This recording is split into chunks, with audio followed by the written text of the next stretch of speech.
Bisa kita menyiksa syaitan, melawan dia, mengalahkan dia dengan amal-amal saleh. وقد كان بالسقم دهرا طريق. Bahasan kita teman-teman sekalian adalah kalau seandainya ada orang lakukan taubat nasuha, dia maksiat lalu dia taubat nasuha. Dengan syarat yang sudah kita sampaikan, Imam Nawawi rahimahullah mengatakan 3 syarat: meninggalkan dosa itu seketika, menyesali dan berjanji sama Allah tidak akan mengulanginya. Akan diterima taubatnya. Tapi berjalan waktu, ternyata dia mengulangi lagi dosa. Dengan tidak ada maksud dari awal pada saat dia taubat. Ya. Misal setelah 5 tahun, 10 tahun kemudian dia terjerumus lagi dengan perzinahannya atau dengan ghibah atau apa saja.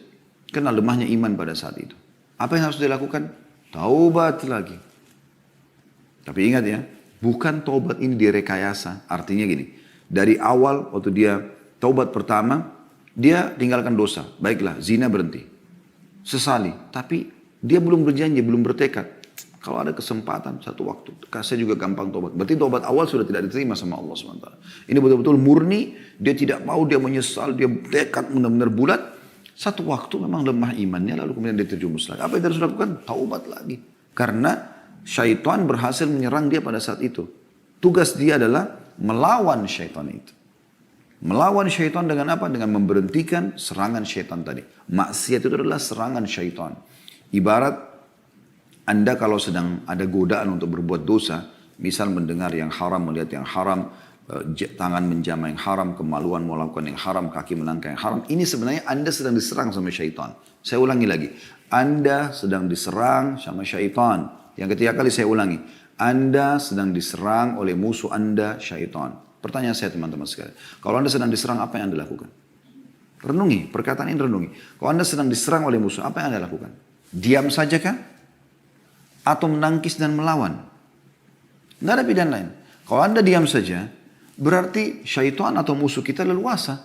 Dia mau penggal leher kita, dia mau tusuk dada kita, dia mau tusuk perut kita, terserah dia. Dan itu berbahaya.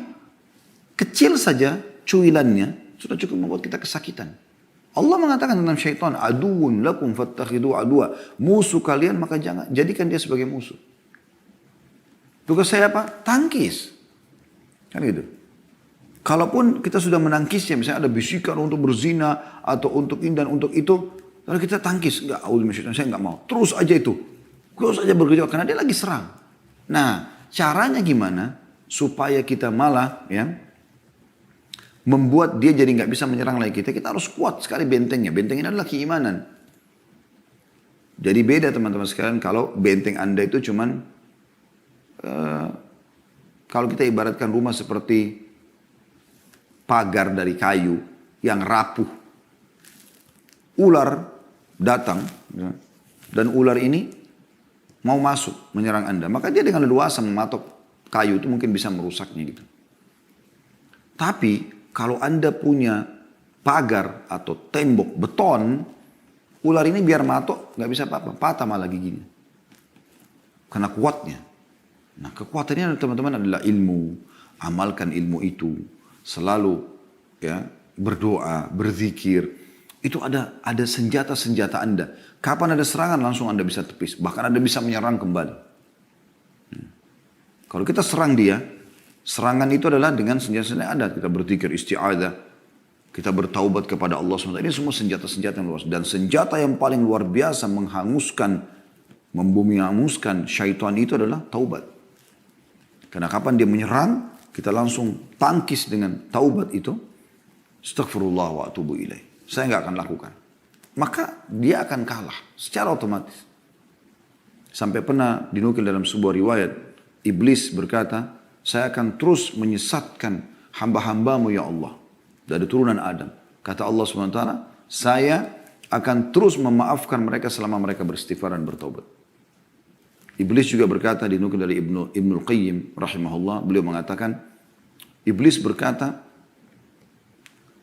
aku membinasakan anak Adam dengan dosa dan pelanggaran, dan dia membinasakanku dengan istighfar dan la ilaha illallah.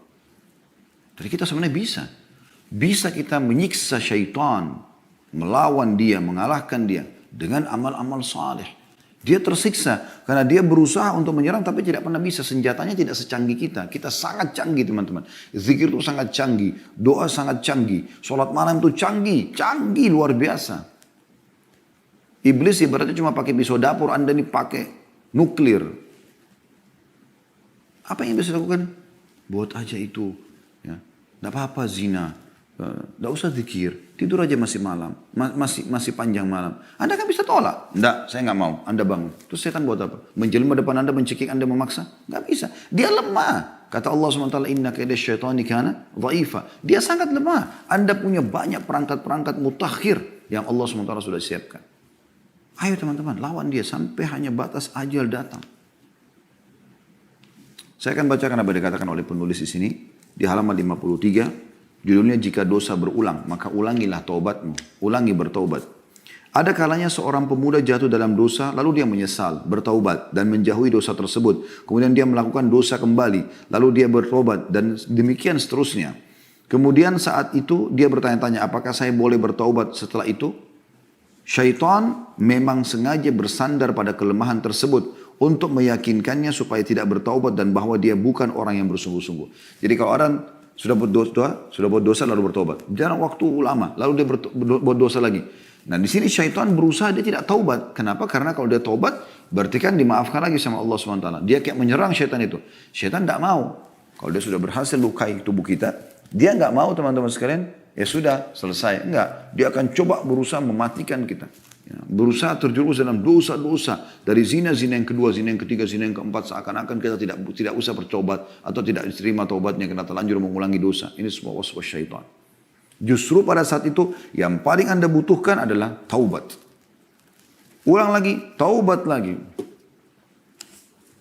Kata beliau, tetapi jika dia berpikir dalam hati dengan sungguh-sungguh, dia akan mengatakan dosa yang pertama telah berlalu dan aku telah bertaubat darinya. Sedangkan ini adalah dosa yang lain dan aku harus bertaubat darinya. Lebih baik aku meninggal dalam keadaan bertaubat daripada aku mati dalam keadaan tetap melakukan dosa.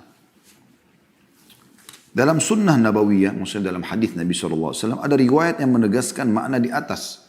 Dalam As-Sahihain, riwayat Bukhari Muslim, dari hadis Abu Hurairah radhiyallahu anhu disebutkan bahwa Rasulullah SAW bersabda, sesungguhnya seorang hamba melakukan dosa, kata Nabi SAW.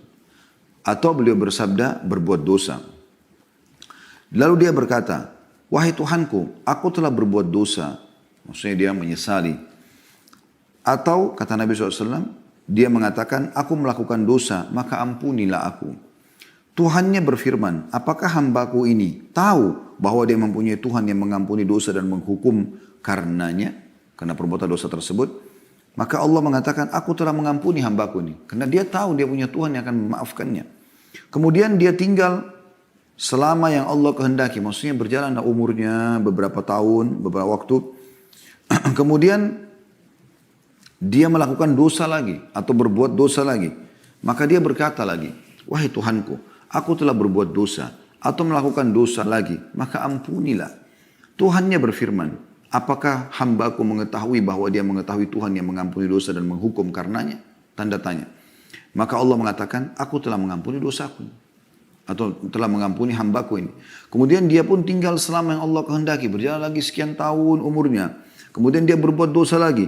Atau beliau SAW mengatakan melakukan dosa kembali. Maka ia berkata, wahai Tuhanku, aku telah melakukan dosa. Dan beliau bersabda, berbuat dosa. Atau berbuat dosa. Maka ampunilah aku. Tuhannya pun berfirman, apakah hambaku mengetahui bahwa dia mempunyai Tuhan yang mengampuni dosa dan menghukum karenanya? Aku telah mengampuni dosaku. Aku telah mengampuni hambaku 3 kali. Maka lakukanlah apa yang dia kehendaki. Hadis ini riwayat Bukhari nomor 7507, Muslim 2758. Itu tadi dimaksud di sini adalah bahwasanya dia setelah itu boleh beramal soleh. Tidak ada masalah. Yang penting dia sudah taubat. Ya. Bukan di sini maknanya maka dia boleh melakukan apa yang dia kehendaki. Maksudnya berbuat dosa sesukanya. Bukan. Berarti sekarang silakan lagi beramal saleh karena tobat-tobat yang dia ajukan sudah dimaafkan oleh Allah Subhanahu wa taala. Dalam riwayat lain dari Uqbah bin Amir radhiyallahu anhu bahwa seorang pria datang kepada Nabi sallallahu alaihi wasallam seraya mengatakan, "Ya Rasulullah, salah seorang dari kami melakukan dosa." Beliau bersabda, dicatat dosanya. Karena pelanggaran dia. Orang itu mengatakan lagi, kemudian dia beristighfar dan bertobat darinya. Maka kata Nabi SAW, dia diampuni dan diterima taubatnya. Orang itu berkata lagi, lalu dia kembali melakukan dosa setelah beberapa waktu. Maka kata Nabi SAW, dicatat dosa. Lalu dia mengatakan, kemudian dia beristighfar dan bertobat. Ini yang kedua kali. Maka kata Nabi SAW, dia diampuni dan diterima tobatnya. Orang itu mengatakan, lalu dia kembali lagi dan melakukan dosa. Kata Nabi SAW, dicatat dosa. Dan ingatlah, Allah tidak bosan sampai kalian bosan. Hadis ini diriwayatkan oleh Al-Hakim di jilid 4, halaman 285. Jadi ini teman-teman sekalian, hadis ini menjelaskan bagaimana seorang hamba selama dia mau kembali kepada Tuhannya, maka Allah akan terima dia. Dan cara yang terbaik pada saat seorang terjerumus dalam dosa, bertobat. Tidak ada solusi lain.